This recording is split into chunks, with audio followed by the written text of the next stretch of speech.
This is Sparta!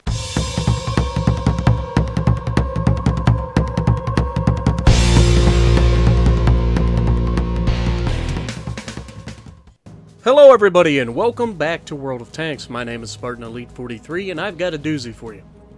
Now, I'm not gonna lie. As the title kind of suggests, this is gonna be one of those matches where you have to try to remain calm. Things are gonna go really badly for me in this one. But I've got to make the best out of it. Now, this isn't gonna be the highest damage game in the world, and, you know, it's just one of those games that I like to show you guys once in a while to show sometimes you've got to pay attention in your head, know what you need to do, and execute it as best you can while maintaining control of the enemy. And that's what I want to focus on this one. I want you guys to see how I manage to keep multiple tanks at bay, and when they finally do make their push, I'm a step ahead of them. Almost. So right off the bat, we're on swamp. We're going to go up here towards the center. Now, most tank destroyers I wouldn't recommend coming up here because, generally speaking, there's a lot of guys waiting for you to come up here, and they're just going to pick you apart. But Zyklop is no regular tank destroyer. We're talking about the Jagdpan Z100 here.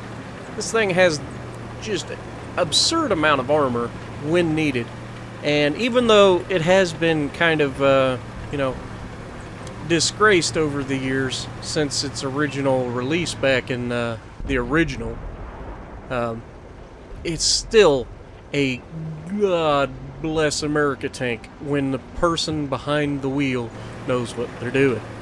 So, now, I'm not going to lie. Like I said, this is not going to be a crazy damage game, but it is going to be entertaining, and there's a lesson to be learned here. So for all of you that struggle with situational awareness and trying to pay attention, you see, I got spotted, and I immediately broke off and got below ground, forcing them to shoot at my superstructure. At that distance, shooting through the superstructure, especially of a Jag E100 that's angling, a little each direction, that is a very, very tall order. And the likelihood of you actually pulling it off, slim and none. Even with very, very good guns. As we'll see in a moment with a ISU 152 that has the BL-10. That amazing gun that I've told you guys about? Yeah. He's going to take a couple shots at me and just going to make him look a little silly. And that's the best part. You can make people look bad. And I'm not going to lie. I pull around this corner in a moment. I'm keeping the bush straight ahead of me. That way I stay undetected as long as possible. Now this E5 pulls up, broadside on, shot out, 1098, and we back off. Now, going back to the well too many times for the same thing is a bad plan. We managed to get squared up against the guys that are against us. We knew they were over there. We didn't know who it was. We didn't know what it was. We just knew there were tanks over there because of the fact that they'd already shot at us once.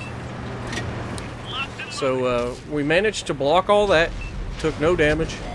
Now we've got a Pershing broadside on. Hello, little feller. Shot out. 956. He actually gets a mercy roll and he doesn't realize it. This is a low roll for Jag. Or I'm sorry, I know there's some of you guys that hate the sound of the J apparently, but it's a Jagdpan Z100. Sorry. Anyway, back, I thought I could sneak a shot on him, but he was already behind a rock. That was a bad shot, but it happens. Now, I've been spotted up here a while, and as you can see, the enemy knows our location. Oh, sorry about that. There's a medium tank right underneath us, and we're not paying attention. He puts one into our belly, and I immediately auto-lock him, pull down the hill, and put 1013 straight through the front of his tank. Again, mercy rolling him, and leaving him with just enough health to be a pain in my butt for the rest of this match. So we're backing off. I took a lot of damage that time. It was not a good play, but, you know, it's a thing. So right there, they're Object 268, I think, just died. And we're just going to back off and try to protect our right side. We've got a Waffentrager Alfie 100 protecting the base, protecting our 2 artillery. And if we can just get behind this mountain so that we're not getting shot. There we go. Actually, I think that was the ISU 152 that died. And there's that pest of a T-62. He tracks me, I fix it, he tracks me. This is where a good repair crew comes in handy. I fix it, I turn, he tracks me, that gun's getting awfully close to your face. He backs off. Now we're looking, we want to try to maintain sight lines on the most dangerous tanks. The T-62, even though he is a faster firing gun, isn't the most dangerous tank in the world. I've got enough health to take 2 or 3 rounds from him. And I've, again, been tracked. This time he's on top of the mountain. So I fix it, I swing around, he immediately drops off the back of the mountain, not wanting to get shot. Can't blame him. IS-4 comes out, I turn back, he bounces off of me that way. So we're just trying to limit getting shot, but at the same time pointing our armor towards every person that wants to put it in us. Now this guy is lucky right here. He backed up just enough to where my shot glanced off the right side, broke his visor, did no damage. Otherwise he'd be dead. I was trying to catch just under his turret because I have put rounds straight through that before. Now here, you're going to see me try to spot the medium tank here. And I'm not spotting him, and I immediately am like, oh crap, he's coming around. Get ready, start backing up, turning the gun. Watch. And there he is. I spot him with my backside. He puts a round into the chieftain, and auto-lock for the win. 75 health is all he had left. Thank you, Mercy Rolls, for leaving him all this time. IS-4 comes around. I bounce his shot, but get tagged from the left. Most likely the 268 that's left alive. But it could have been the Waffentrager Panzer IV that's out there. Either way, the chieftain behind me is not doing his job.